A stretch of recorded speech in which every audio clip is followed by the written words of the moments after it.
គ្រប់ទស្សនិកជនដែលកំពុងតាមដានទស្សនាព័ត៌មានលើទំព័រ Facebook ផ្លូវការកងទ័ពជើងគោកនិងអង្គភាពព័ត៌មានដៃគូសហការទាំងអស់នេះពេលនេះសូមគោរពអញ្ជើញទស្សនិកជនតាមដានទស្សនាព័ត៌មានប្រចាំថ្ងៃកងទ័ពជើងគោកដែលមានខ្លឹមសារសំខាន់ៗដូចតទៅ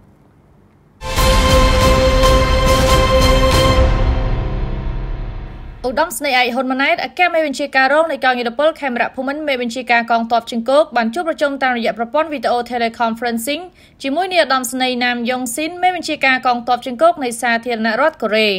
នៅទីបញ្ជាការកងទ័ពជើងគោកនៃកងយុទ្ធពលខេមរៈភូមិន្ទនារសៀលថ្ងៃទី23ខែមីនាឆ្នាំ2021នេះតបតាមសំណើរបស់សមាភិបគីនៃសាធារណរដ្ឋកូរ៉េឧត្តមស្នេហ៍ឯកហ៊ុនម៉ាណែតអគ្គមេបញ្ជាការរងនៃកងយុទ្ធពលខេមរៈភូមិន្ទមេបញ្ជាការកងទ័ពជើងគោកបានជួបប្រជុំពិភាក្សាការងារតាមរយៈប្រព័ន្ធវីដេអូ Teleconferencing ជាមួយនាយឧត្តមស្នេហ៍ណាមយ៉ុងស៊ីនមេបញ្ជាការកងទ័ពជើងគោកនៃសាធារណរដ្ឋកូរ៉េថ្មីដែលទើបឡើងកាន់តំណែងបន្តពីនាយឧត្តមស្នេហ៍ស៊ូវុកបច្ចុប្បន្នជារដ្ឋមន្ត្រីក្រសួងការពារជាតិដើម្បីរក្សាការផ្សារភ្ជាប់ទំនាក់ទំនងរវាងកងទ័ពជើងគោកនៃប្រទេសទាំងពីរកម្ពុជាសាធារណរដ្ឋកូរ៉េឲ្យកាន់តែរឹងមាំនិងជិតស្និទ្ធជាពិសេសក្នុងស្ថានភាពលំបាកដែលជំងឺ COVID-19 នៅកំពុងបន្តរាតត្បាតពិភពលោកនៅឡើយក្នុងជំនួបនេះនាយឧត្តមស្នេហ៍ណាមយ៉ុងស៊ីនបានសម្ដែងនឹងការពេញចិត្តនិងអរគុណចំពោះឆន្ទៈរួមក្នុងការបន្តថែរក្សាពូនជ្រុំទំនាក់ទំនងកិច្ចសហប្រតិបត្តិការដ៏ល្អរវាងកងទ័ពជើងគោកនៃប្រទេសទាំងពីរលើមូលដ្ឋាននិងទិសដៅដែលអតីតមេបញ្ជាការកងទ័ពជើងគោកនៃសាធារណរដ្ឋកូរ៉េបានរៀបចំផ្ដួចផ្ដើមជាមួយឧត្តមស្នេហ៍ឯកហ៊ុនម៉ាណែតក្នុងរយៈកាលប៉ុន្មានឆ្នាំចុងក្រោយនេះជាការឆ្លើយតបក្នុងនាមកងទ័ពជើងគោកនៃកងយុទ្ធពលខេមរៈភូមិន្ទឧត្តមស្នេហ៍ឯកហ៊ុនម៉ាណែតបានអរគុណចំពោះការជួយឧបត្ថម្ភគាំទ្ររបស់សមាភិបគីនៃសាធារណរដ្ឋកូរ៉េក្នុងរយៈកាលកន្លងមកនិងបានគូបញ្ជាក់អំពីសារៈសំខាន់នៃទំនាក់ទំនងមិត្តភាពកិច្ចសហប្រតិបត្តិការរវាងរដ្ឋាភិបាលកងទ័ពនិងប្រជាជនទាំងពីរដែលបានសង្កត់ធ្ងន់ផងដែរថាទោះបីប្រទេសទាំងពីរក៏ដូចជាសកលលោកកំពុងជួបប្រទះនឹងការលំបាកបង្កឡើងដោយជំងឺ COVID-19 ដែលជាបញ្ហាប្រឈមរួមដ៏ធ្ងន់ធ្ងរនេះក៏ដោយក៏ឧបសគ្គមិនអាចប៉ះពាល់ដល់ការបន្តទំនាក់ទំនងល្អរបស់យើងបានឡើយគឺយើងនៅតែអាចស្វាស្វែងរកមធ្យោបាយដើម្បីរក្សាការភ្ជាប់ទំនាក់ទំនងជាមួយគ្នាគឺដោយអ្វីដែលកំពុងធ្វើតាមប្រព័ន្ធវីដេអូ Teleconferencing នាពេលនេះជាទិសដៅទៅមុខភាគីទាំងពីរបានឯកភាពបន្តពង្រឹងនិងពង្រីកកិច្ចសហប្រតិបត្តិការរវាងកងទ័ពជើងគោកទាំងពីរឲ្យកាន់តែរីកចម្រើនប្រកបដោយផ្លែផ្កាដោយខិតខំជំរុញល្បឿននៃការអនុវត្តកិច្ចការទាំងអស់ឲ្យមានសន្ទុះឡើងវិញនៅពេលស្ថានភាពនៃជំងឺ COVID-19 អាចគ្រប់គ្រងបានគូបញ្ជាក់ផងដែរថាក្នុងជំនួបនេះភាគីទាំងពីរក៏បានចែករំលែកនិងផ្លាស់ប្ដូរអំពីបច្ចុប្បន្នភាពនៃស្ថានភាពជំងឺ COVID-19 ក្នុងប្រទេសរៀងៗខ្លួនព្រមទាំងបទពិសោធន៍របស់កងទ័ពជើងគោកទាំងពីរក្នុងការចូលរួមជាមួយរដ្ឋាភិបាលនិងប្រជាជនក្នុងការទប់ស្កាត់ប្រយុទ្ធប្រឆាំងនឹងជំងឺដ៏កាចសាហាវមួយនេះសម្រាប់ជាការដកបទពិសោធន៍និងរៀនសូត្រពីគ្នាទៅវិញទៅមក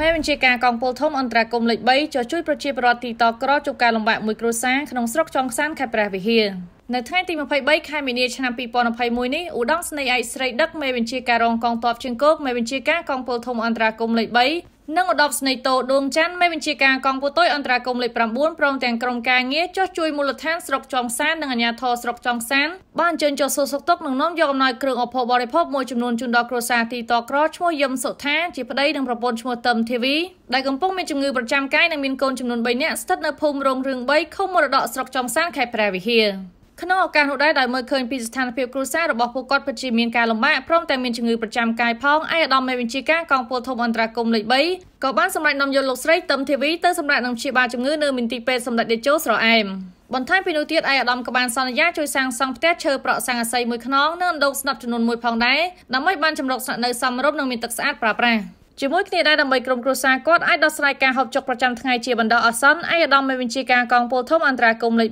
3ក៏បានឧបត្ថម្ភបន្ថែមនៅគ្រឿងឧបភោគបរិភោគមួយចំនួននិងថវិកាចំនួន1,150,000 រៀលបន្ថែមទៀត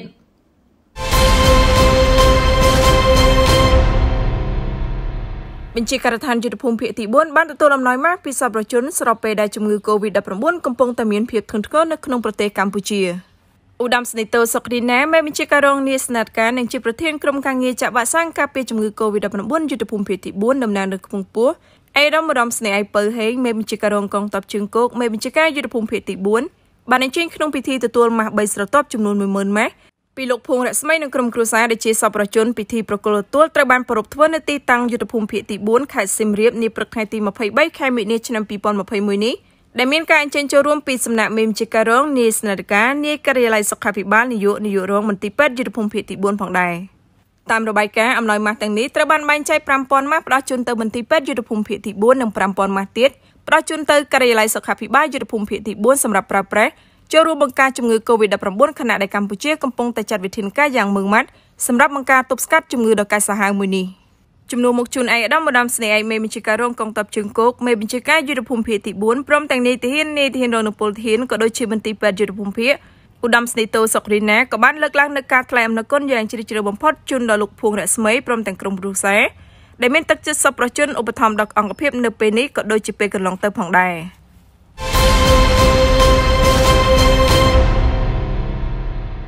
មេបញ្ជាការកងពលតូចថ្មជើងលេខ53អញ្ជើញចុះត្រួតពិនិត្យការងារសាងសង់និងកែសម្រួលជួសជុលផ្លូវបរិវេណទីបញ្ជាការកងពលឧត្តមស្នេហ៍ត្រីកៅសេងលនមេបញ្ជាការកងពលតូចថ្មជើងលេខ53នៅព្រឹកថ្ងៃទី23ខែមិនិនាឆ្នាំ2021នេះបានអញ្ជើញចុះត្រួតពិនិត្យការងារសាងសង់និងកែសម្រួលជួសជុលផ្លូវនៅក្នុងបរិវេណទីបញ្ជាការកងពល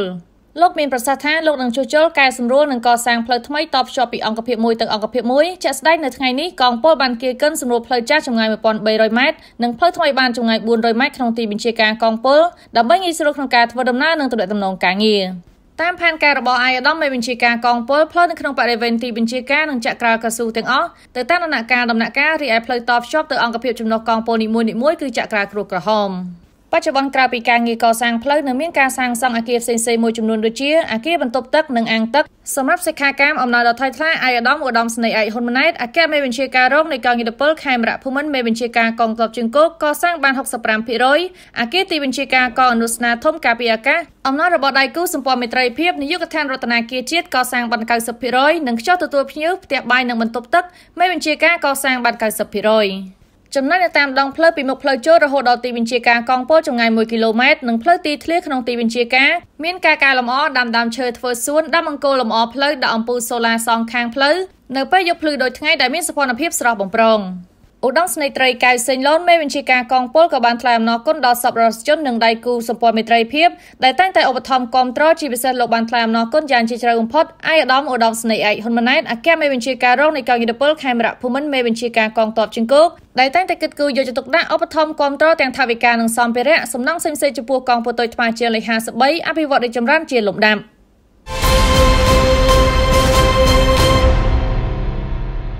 មេបញ្ជាការតំបន់ប្រតិបត្តិការសក្រុងកំពង់ធំត្រួតពិនិត្យកងកម្លាំងពង្រឹងវិន័យការពារការឆ្លងមេរោគ COVID-19 និងជំរុញការអនុវត្តការងារបង្កបង្កើនផលចិញ្ចឹមសត្វលើកស្ទួយជីវភាពកងទ័ពនៅក្នុងអង្គភាពវរៈស្នាតូលី1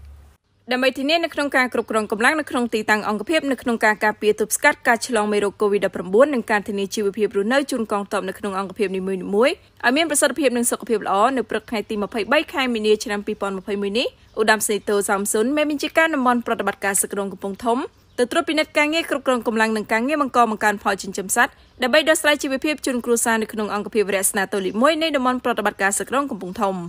លោកវរៈស្នេហ៍តូថនស៊ីសក្តាមេបញ្ជាការវរៈស្នាតូលី1បានរាយការណ៍ថាកងកម្លាំងទាំងអស់នៅក្នុងការគ្រប់គ្រងរបស់អង្គភាពវរៈស្នាតូលី1ត្រូវបានកំណត់ឲ្យមានមុខជាប់ជាប្រចាំនៅក្នុងអង្គភាពនិងកម្លាំងមួយចំនួនទៀតត្រូវបានចាត់តាំងទៅសហការជាមួយកងកម្លាំងទាំង3ប្រភេទក្នុងកិច្ចការពារសន្តិសុខសុវត្ថិភាពក្នុងការគ្រប់គ្រងការពារដីសម្បត្តិសង្គមកិច្ចសម្រាប់រៀបចំសាងសង់លំនៅឋានជនអតីតយុទ្ធជននៅក្នុងក្រុមក្រយ៉ាស្រុកសន្ទុយខេត្តកំពង់ធំជាមួយគ្នានេះដែរអង្គភាពបានចាត់តាំងអនុវត្តការងារបង្កបង្កើនផលចិញ្ចឹមសត្វដើម្បីដោះស្រាយជីវភាពការហូបចុកជូនបងប្អូនតាមក្រុមនីមួយៗជាវិងការជួបជុំគ្នាច្រើនទៀតផងដែរឧត្តមស្នេហ៍តូសំសុនបានធ្វើការកោតសរសើរនិងវិតម្លៃខ្ពស់ចំពោះការដឹកនាំរបស់មេបញ្ជាការវរៈស្នាតូលី1និងកងកម្លាំងទាំងអស់ដែលបានសាមគ្គីភាពសហការគ្នាបានល្អក្នុងការគ្រប់គ្រងកម្លាំងនៅនឹងកន្លែងនិងការអនុវត្តវិធានការការពារការឆ្លងរីករាលដាលនៃមេរោគ COVID-19 ព្រមទាំងការងារបង្កបង្កើនផលចិញ្ចឹមសត្វដើម្បីដោះស្រាយជីវភាពហូបចុកជនយោធិននៅក្នុងអង្គភាពបានល្អប្រសើរមេបញ្ជាការតំបន់ប្រតិបត្តិការសក្រុងកំពង់ធំបានក្រានរំលឹកដល់យោធិនទាំងអស់នៅក្នុងអង្គភាពវរៈស្នាតូលី1ត្រូវបន្តអនុវត្តឲ្យបានម៉ឺងម៉ាត់បន្ថែមទៀតនៅវិធានការគ្រប់គ្រងកម្លាំងនៅក្នុងការទប់ស្កាត់ការពារការឆ្លងមេរោគ COVID-19 និងបានសនំពរឲ្យបងប្អូនទាំងអស់និងក្រុមគ្រួសារត្រូវតែអនុវត្តឲ្យបាននៅវិធានការ3កុំនិង3ការពាររបស់សម្ដេចតេជោហ៊ុនសែនធ្វើយ៉ាងណាកុំឲ្យមានជំងឺ COVID-19 ដ៏កាចសាហាវនេះចូលមកក្នុងទីតាំងមន្ទីរអង្គភាពនិងក្រុមគ្រួសាររបស់យើង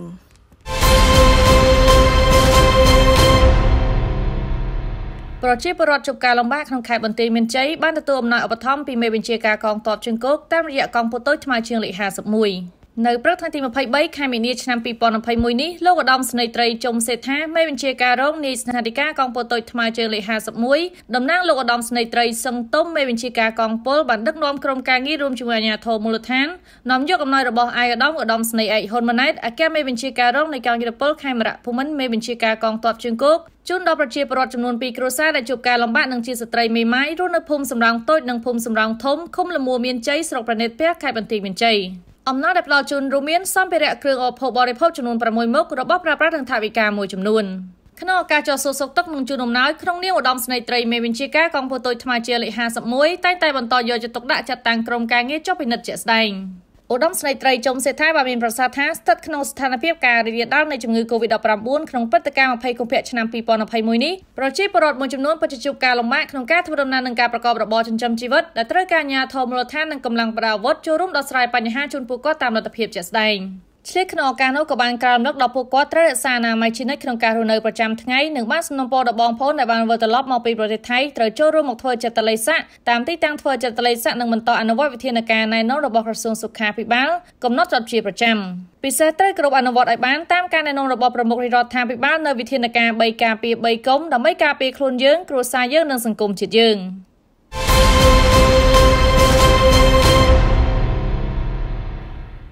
ទស្សនិកជនដែលកំពុងតាមដានទស្សនាការផ្សាយនៅលើទំព័រ Facebook ផ្លូវការកងទ័ពជើងគោកនិងអង្គភាពព័ត៌មានដៃគូសហការទាំងអស់ជាទីគោរពសម្រាប់ព័ត៌មានប្រចាំថ្ងៃនេះពេលនេះចាប់តែប៉ុណ្ណេះនាងខ្ញុំអនុស្នេហ៍ត្រីនឹមកញ្ញាសូមគោរពថ្លែងអំណរគុណយ៉ាងជ្រាលជ្រៅចំពោះការចំណាយពេលវេលាតាមដានទស្សនារបស់លោកអ្នកនាពេលនេះនាងខ្ញុំរួមជាមួយនឹងក្រុមការងារសូមអរគុណសូមគោរពលា